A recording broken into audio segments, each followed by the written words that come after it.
Before we get started with the video, I just want to quickly mention that I will only be using pictures for this film review. I'm currently fighting a copyright claim by Toho on my review of The Hidden Fortress, and I really don't want to take any chances at the moment. I apologize that I won't be able to properly display much of the amazing cinematography showcased in Kwaidan, but unfortunately this is just the way things have to be right now. Either way, I hope you enjoy the video. Last October, I reviewed a more supernatural or spooky Halloween-themed samurai film, the 1968 horror flick Kuroneko, directed by Kaneto Shindo. And although I do want to at some point come back to cover his 1964 classic Onibaba, this year we are instead going to look at a different horror film which also debuted in 1964, one of the critically acclaimed works of Masaki Kobayashi, Kwaidan. I say one of because Kobayashi is also the director behind the 1962 masterpiece Harakiri, which you may already know is easily my favorite samurai film of all time. In fact, going in, I had actually forgotten that Kobayashi was the director of both of these films, yet after piecing it back together, you can definitely see some similarities in style between the two.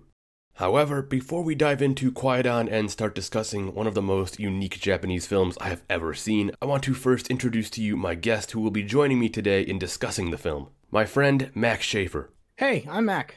I've known Nick for almost 6 years now. We were good buds over at UWM, and I'm excited to be here and to talk about this movie. Mack is a friend I made in Milwaukee while we were both film students, yet although I eventually switched my focus to history, Mack on the other hand stayed with film and received his degree in it. Him and I love to discuss films, and we both thought it would be awesome to come together for this Halloween samurai film special video.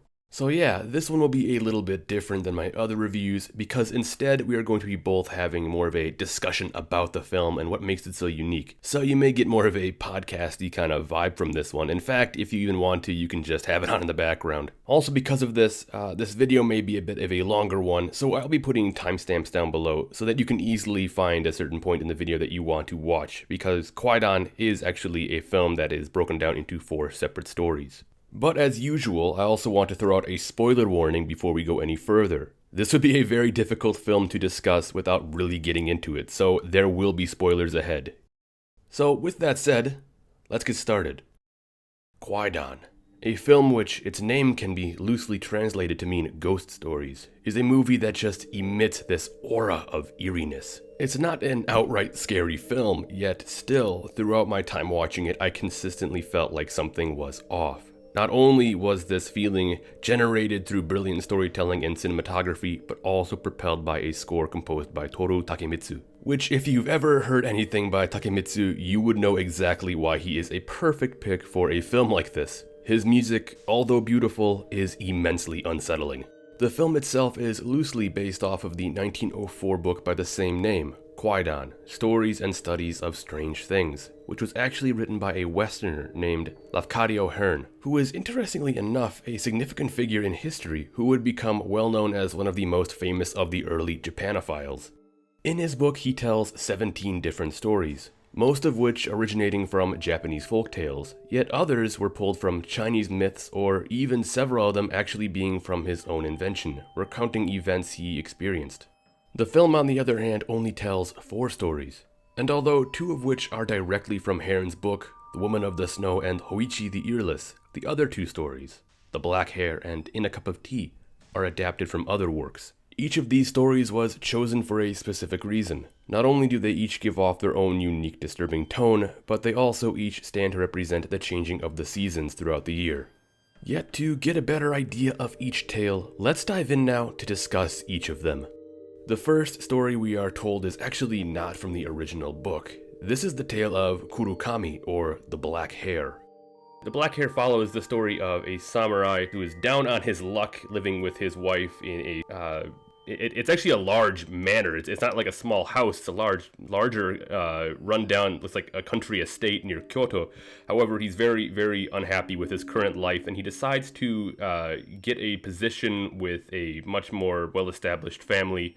However, in doing so, he also has to leave his wife. Yeah, like as soon as he leaves his wife, and he gets remarried, he immediately realizes I made a big mistake because his new wife is very cold. She's selfish. She's extremely selfish. And he immediately kind of realizes, oh no, what have I done? And so I think he talks to her chambermaid, right? Yeah, and he's not even attracted to her either. There's that one part where she comes over to him like she's actually kind of actually warming up to him, and he kind of brushes her away. Yeah, yeah, that was it was clear it was not a good marriage, bud. Um, but yeah, he decides to go back to Kyoto and finds that the place is pretty broken down, but she's still there and she's still making her things, and she's not like angry at him. She's happy he's back, and you think, oh, maybe this is a good thing, and maybe maybe they're gonna be happy together, but nope.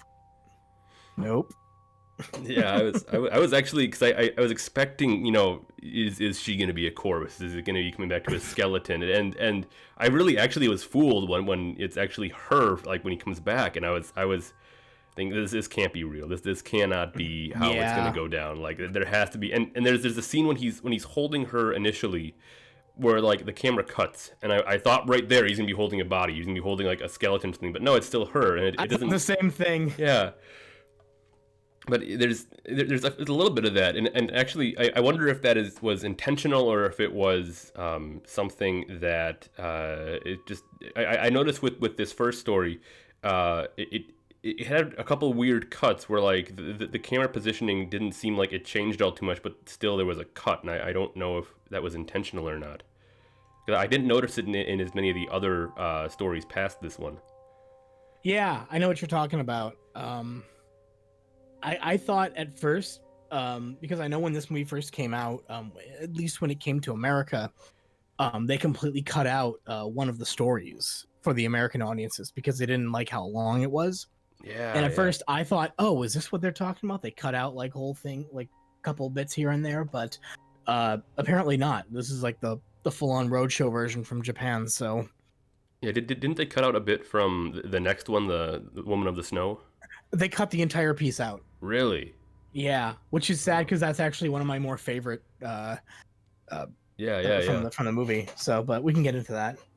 This was also an interesting one.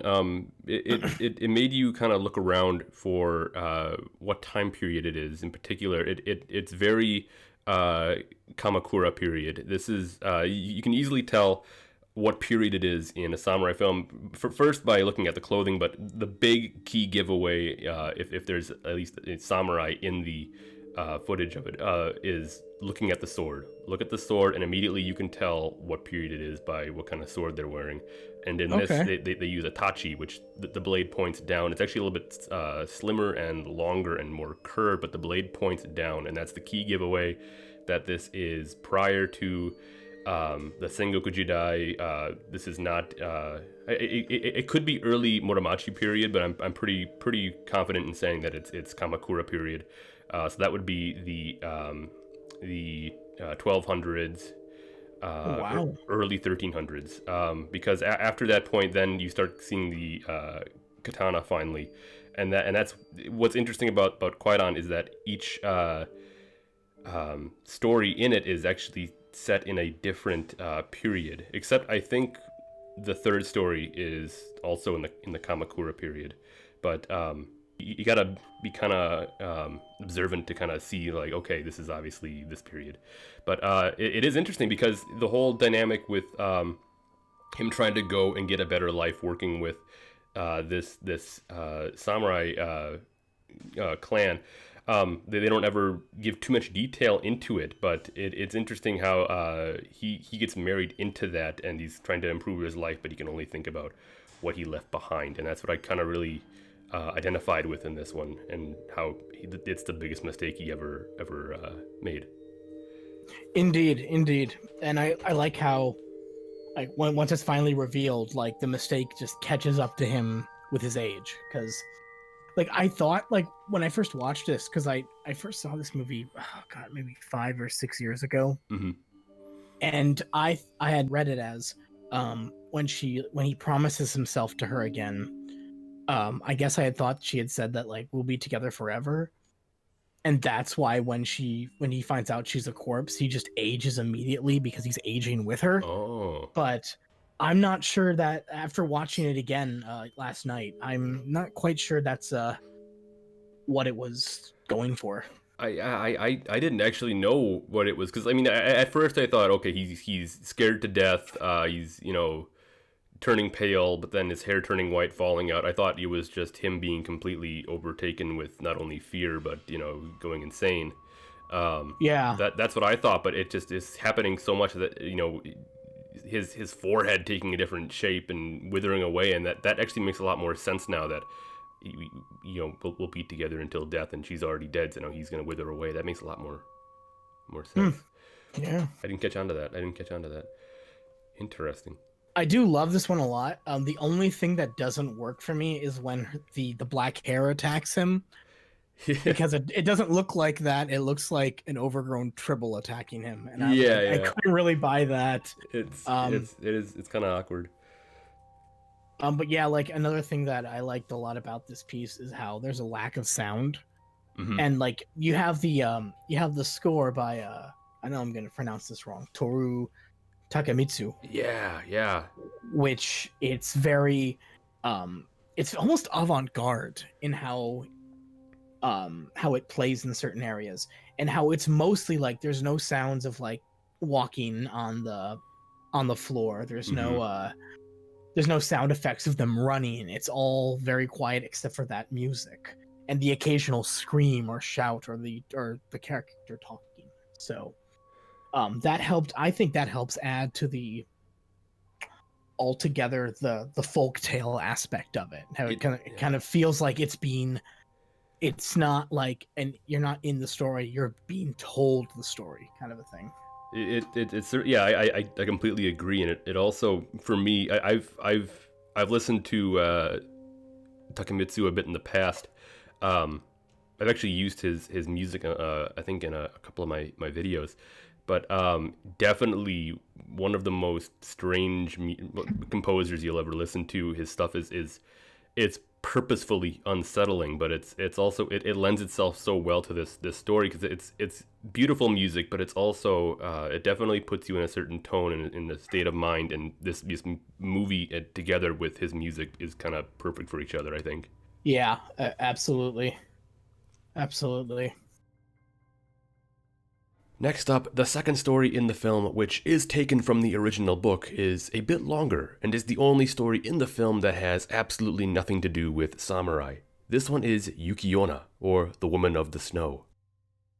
In this story, two woodcutters take refuge in a fisherman's hut during a blizzard. During this, one of them is killed by a Yukiona, and when the Yukiona turns to kill the second man, Minokichi, she remarks that he's handsome and takes pity on him and sparing him his life. However, she warns him never to mention what has happened, or she will kill him. He gets out of the snowstorm, goes back home, and lives his life. A few years later, he meets a beautiful woman. They marry, and they have 3 children. As time goes on, one night, he decides to tell his wife about the time when he was nearly killed in the blizzard, and tells her everything that happened. Once this happens, though, his wife turns into the very same Yukiona. However, she does not take his life as she promised she would have years earlier. Instead, she leaves him and states, "If I hear a single bad thing about you from my children, I will come back and kill you." And on that moment, she leaves and goes straight into the woods. Yeah. This is an interesting one. I wasn't expecting a kind of a love story mixed in here, but it's also a bit more of a it's obviously a ghost story, but I don't know any of the kind of folktale background of the Yukiona, so it's a bit more. Obviously, I don't know if this is supposed to be like a woman who had died in the forest, a long time ago, and now is kind of haunting it, or if I don't understand necessarily the kind of folk details of it, because what caught my attention right away is also the fact that the sky with the eyes peering down at them during the blizzard too. Like it's definitely this whole atmosphere of they are not either welcome in the forest or they're being watched in the forest. Yes, absolutely. I even got some some vibes, some like dreamlike vibes, because the eyes look very similar to Alfred Hitchcock's Spellbound, which features a dream sequence that was designed exclusively by Salvador Dali. Mm-hmm.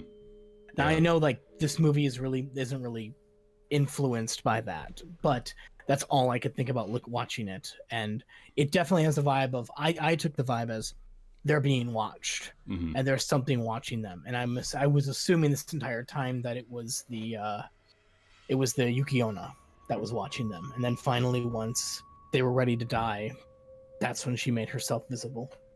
Yeah. So, it's, and you kind of wonder, even though they were in that hut, if the other man would have died. I kind of took her more early on, at least, as instead of, a ghostly spirit, but also just a kind of an embodiment of either death or the cold, and kind of just, okay, and coming to take that man's life because he's obviously freezing to death. I didn't necessarily take her as this snow spirit or something. Mm-hmm. Yeah, that's how I read it, like when I first saw the film. So seeing it again, I kind of like, oh no, this is more of an ethereal creature. Yeah. So it was an interesting role for Tetsuya Nakadai. Often he's in a lot of different samurai films, and he's sometimes typecast as more of like a villainous role. You see him as the villain in films such as Yojimbo. He's in Sanjuro. Oh, that's right. Yeah. He goes mad in Sword of Doom, and he's the main character in Harakiri. And it's interesting that Harakiri was made 2 years before this, yet he looks so much younger in this film. Obviously the makeup and stuff, but this is a much more tame role for him, even though he's nearly gets killed by a snow witch. He's still, it kind of has this kind of boyish nature to him a little bit. He was in The Human Condition, right? He might have been. I know he was in Kagemusha and Ran. Okay. Yeah, he's up there with Toshiro Mifune, in my opinion. He's one of the biggest samurai actors I know of. Yeah, I can see that. He definitely has a bit of a kind of a cult actor vibe, it looks like. He's in Samurai Rebellion too, and he fights Mifune in that one. Oh, okay. Great. Okay, I still have to see that one. Yeah. Is that part of the trilogy? No, that one it's a standalone film. It's an Edo period film, but okay. Yeah, it's a bit more unique. But getting back to sure, the Woman of the Snow, though, or the Lady of the Snow, I should say. It was, out of all the pieces in this, it was definitely a bit of, even though I feel like it still flowed pretty well. There were still moments for me personally that I did start to lose myself a little bit in interest, because things weren't happening as fast as in the other ones, but I still appreciate the story nonetheless. Yeah, absolutely. And I absolutely, of all of them, like this one and the second and Hoichi the Earless, those are the two that have like the best cinematography, I think. All of this, completely because agree. That the production design and the colors, because this is like this film came out at the time when most samurai films were black and white, and so here was one that's just dripping with color, and almost like a way to show to the world that they can still do this, and they can do these kind of like scary stories or these more like supernatural stuff, and be able to do it in color. So which is very different from at the time like the more Western horror or Western supernatural stuff, like The Innocents or The Uninvited. Yeah, I completely agree. There's I noticed a lot through Kwaidan. They make use of the kind of backdrop in the stage, and of course we talked about with the eyes. But I really feel like whereas I've seen other older Japanese films that do the same kind of thing with the on the stage, and the backdrop is a certain kind of color, and it's sometimes it stands out too much that they're on a stage and this is a backdrop and it's a painted background. But I think in Kwaidan they do a very good job of actually lending that to the story and making it definitely change the whole tone and mood with the lighting and everything. Oh, absolutely. Like when I was watching it, I'm in the same boat. I thought at first, I'm like, oh yeah, this is totally a stage, but I didn't mind that it was a stage because I knew what they were doing. I knew what they were trying to do, and it definitely helps. And this one is definitely this, and the second and the third one are the two that really make good use of their staging. So now, can we talk about a little bit how Tatsuya Nakadai's character maybe was a little bit of an idiot for not realizing this woman was this snow witch? Yeah, definitely. I mean, I can understand that, like, you know, if it's been like 10 years and you kind of forget about how scary a certain situation is, you talk about it and then, oh shit, shouldn't have done that. Shouldn't have said that. But it definitely I mean, like, you know, immediately when the Yuki-onna shows up as the beautiful woman, when you're like, oh, that's who that is. Yeah, that's he's gonna tell her. He's gonna tell her. That's gonna happen. You know from the get-go what's gonna happen. But I guess the twist I liked about that was I was kind of expecting, as soon as he tells her and she gets angry, that she just kills the kids and everyone. Yeah.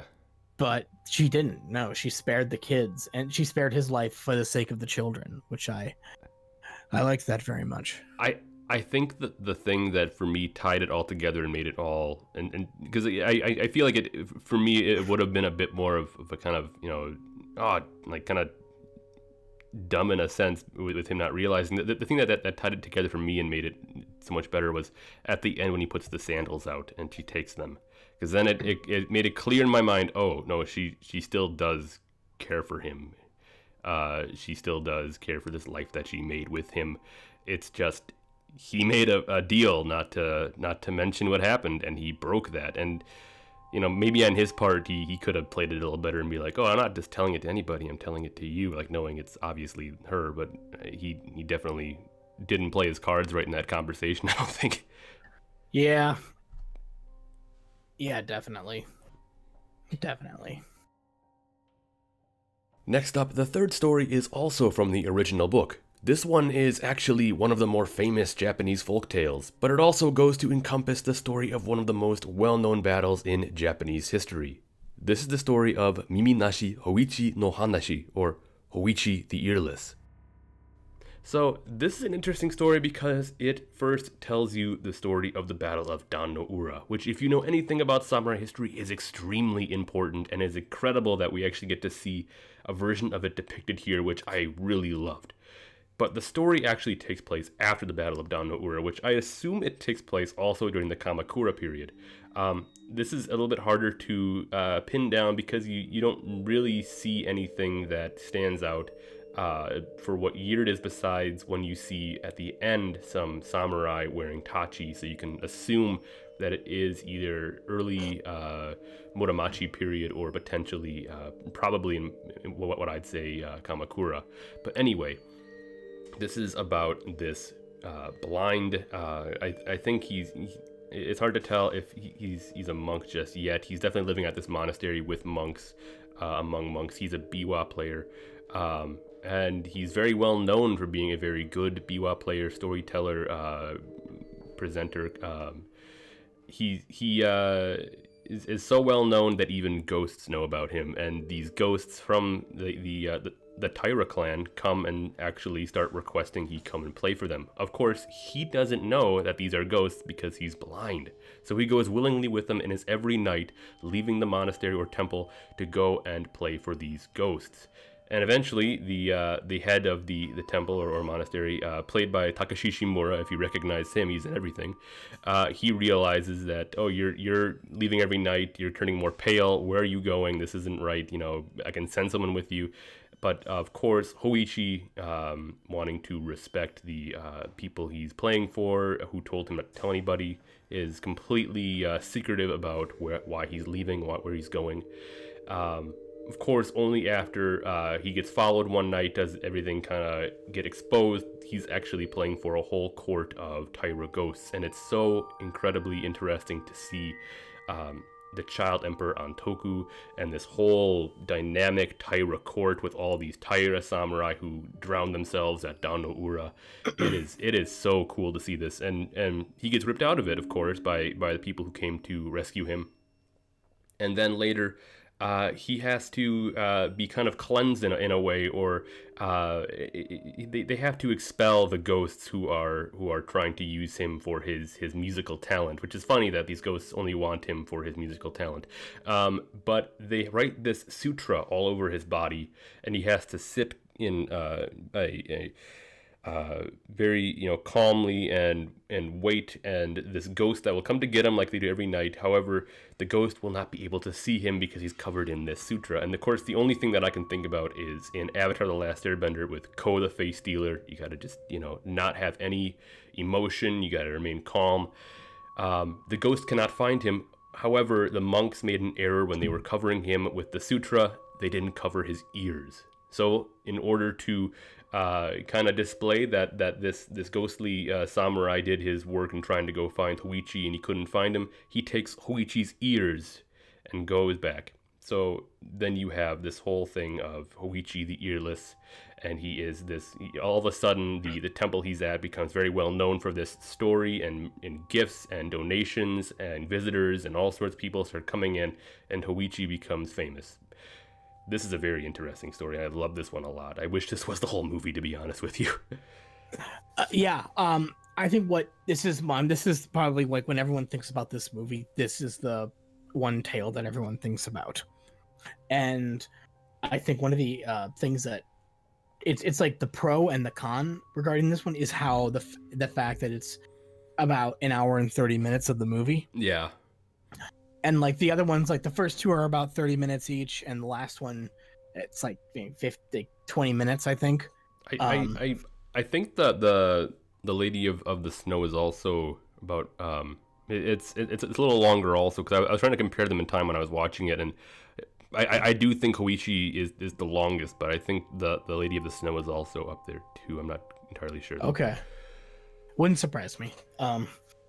But yeah, the one thing that like can hold someone back is the fact that this one is far longer than the other three stories, and it can be a little bit of if you don't know anything like I didn't about the Battle of Dano Ura, it can be a little bit like kind of questioning like, why am I getting all this information thrown at me? But like seeing it for a second and a third time, I really started to appreciate this. And again, the colors are amazing. The cinematography is beautiful. And what was the what's the name of the instrument that Hoichi plays? The biwa. The way he plays it is so unnerving. And like I know that's how it's supposed to be played. But I guess like from a foreigner listening to it, I'm just like, whoa, that's so cool. It's so strange, and yeah. It's great. That performance he was doing, I've actually heard before a number of times, and you can actually just find it on YouTube pretty easily. I didn't realize that this version is from Kwaidan. I had no idea that this is the same performance of this Dano Ura song. It is it's actually a part of the Tale of the Heike, and the Tale of the Heike is this compiled story of the Taira clan and throughout the Genpei War, because Heike and Taira are sort of synonymous. But with the part that obviously he is performing is the Battle of Dano Ura, which is their tragic end. Now I really love not only when the child asks the child emperor asks for him to play it, but the reaction of the samurai who were there, the ghosts of the samurai who were there, it's just so, like, the looks on their faces and their reaction to hearing that again is just so it's very somber, but it's also so kind of, it's nostalgic for them, but it's also it's of course it's sad because this is the end of their clan. This is where they all died. Many of them drowned themselves at the end. Like it's really unique that they're listening to a song about their eventual death. Like it's pretty crazy.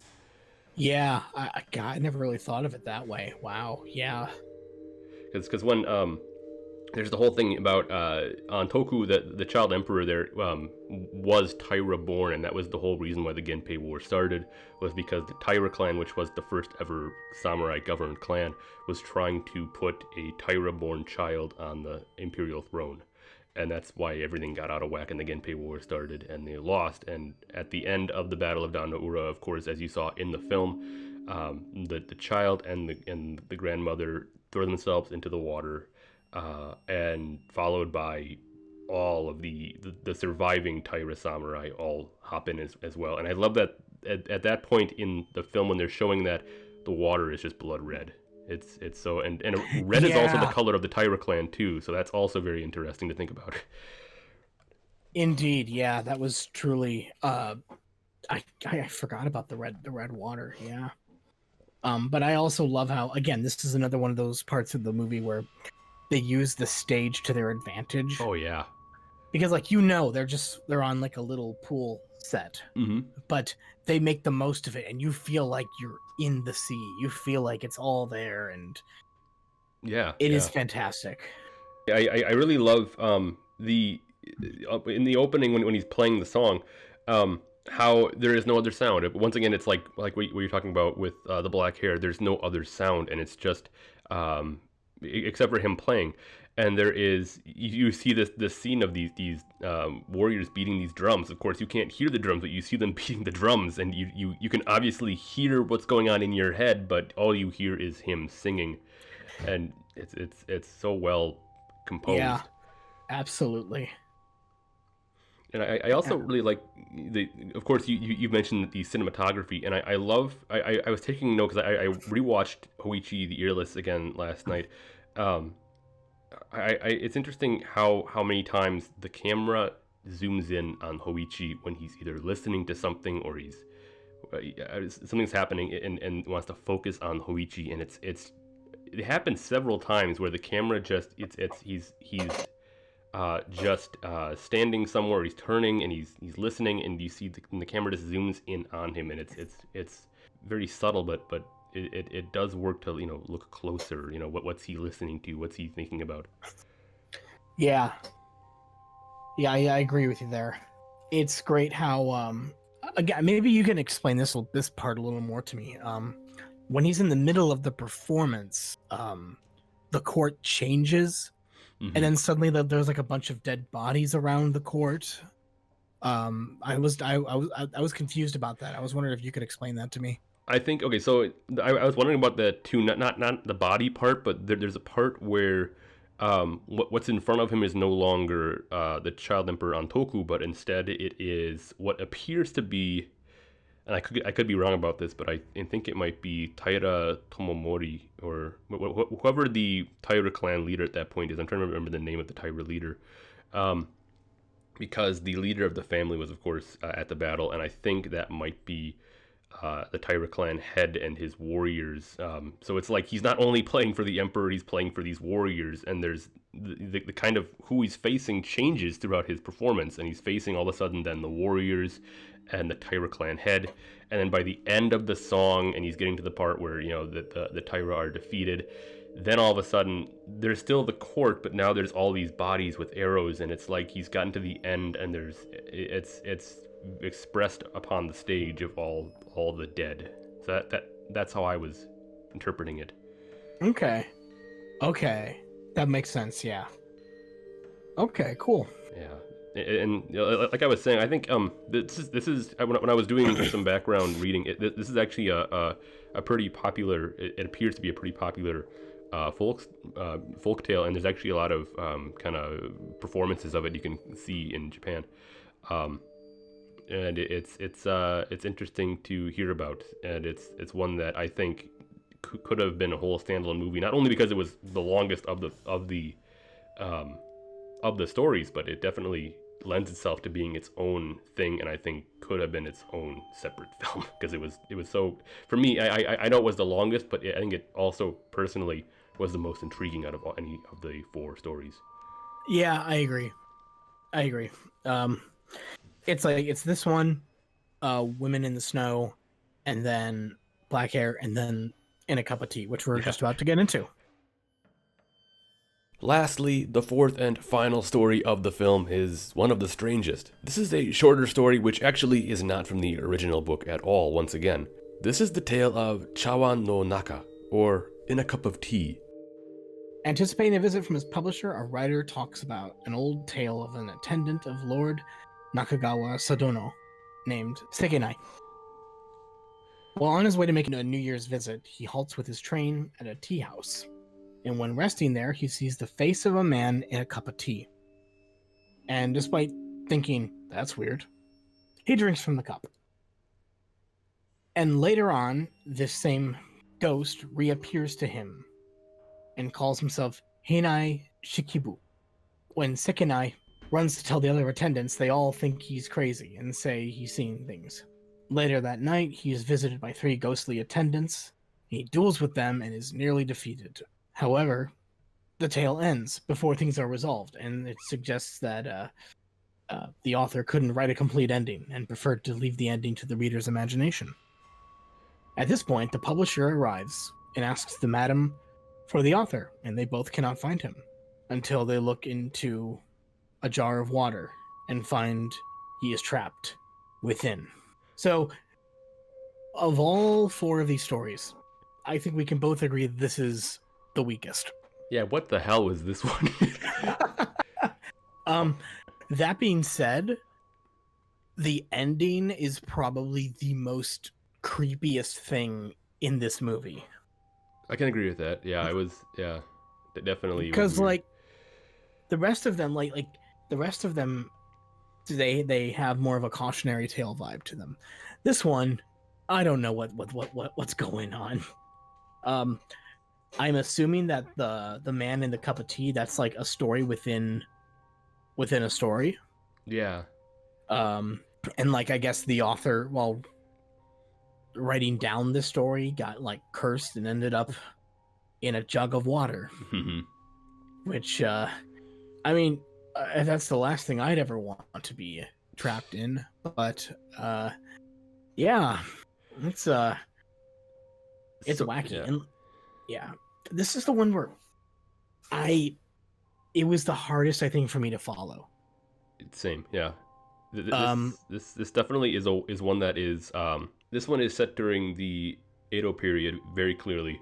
Not only did you kind of catch on to that when they're talking about the author, because of the way that I think the books look, because that particular binding of the way the books look is something you see often in the Edo period.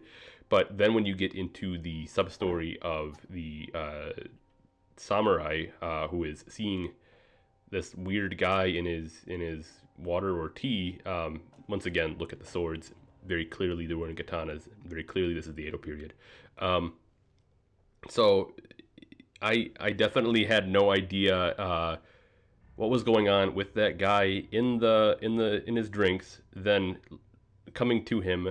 Then you don't see him again, but then you have the 3 people that come to him and he's lashing. What was going on here? Like, what is? Yes.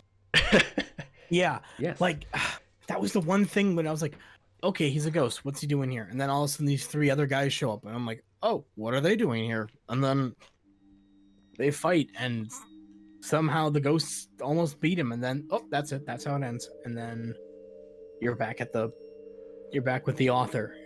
And yeah, it was confusing. I didn't really see much writing about why Kobayashi picked this story for the end. I can see why. I can understand, like, it's definitely, like, it's I'm not, when I say all this, I'm not saying it like it's a bad thing. It's still, like, something worth watching. But it's the one that it's the most, like, confusing. Yeah, this one is not, of course, from the original book, Kwaidan.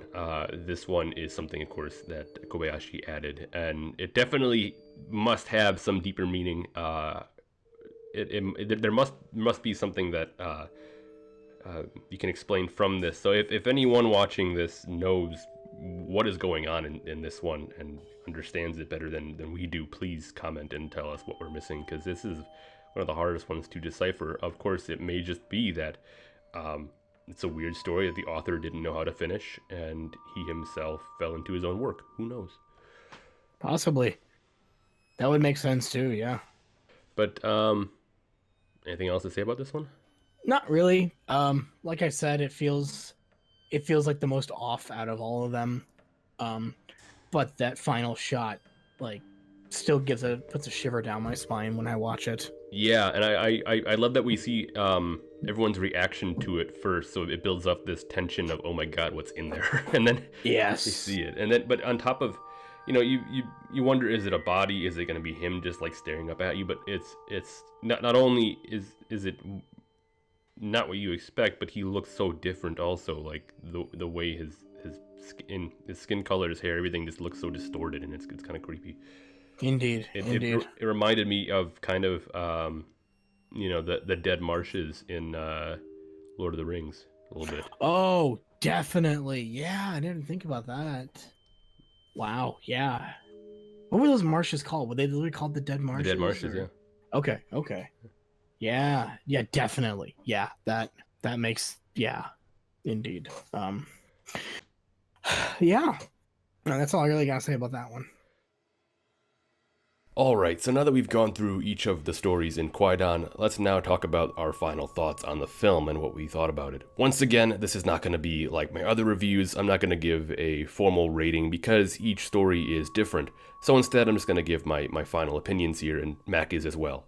As you've already seen from our discussion, Kwaidan is an odd film. It of course is 4 different separate stories, but also its whole take on the kind of spooky samurai horror genre is so unique in and of itself. I really think Kobayashi did a good job conveying, like I said, the unsettling tone, largely aided by Takemitsu's score. Of course, I do think that Hoichi the Earless was the best story there was in the entire film, and I do think the other stories that were told in it do have some problems, but overall it was definitely a very enjoyable viewing experience that I would recommend. It does have some slow parts, and that may not be for everyone, but if you're into samurai or Japanese horror or all the above, I do say check out Kwaidan. Kwaidan is one of my favorite supernatural films. And part of what makes it so great is how it's not really a horror film. Besides the incredible cinematography and the production design, the score by Toru Takemitsu is spectacular and helps add to the sense of dread and foreboding. If I had one nitpick, it would be how Hoichi the Earless is so much longer than the other 3 stories that it can be jarring. In some ways, I agree that maybe it could work as its own separate film. Nonetheless, I enjoyed it immensely. And although it is truly not for everyone, I cannot more highly recommend it as one of the most important films of Japanese cinema. So once again, I want to thank Mack for being here with us. This was really awesome to have him join us for this review, and hopefully we can see him join us again in the future. You can follow me on Twitter and Instagram at MackZGreat. I also am working on possibly starting up a YouTube channel in the near future, so we'll see where that goes. It's going to be mostly a film review YouTube channel, discussing kind of hot takes of mine, as well as diving in at some point, perhaps diving into films of certain periods that don't normally get a lot of attention, as well as not just film. I also do plan on possibly talking about music and talking about certain bands that maybe have gone under the radar, or musicians who are very important to pop culture that none of us seem to give a lot of notice to.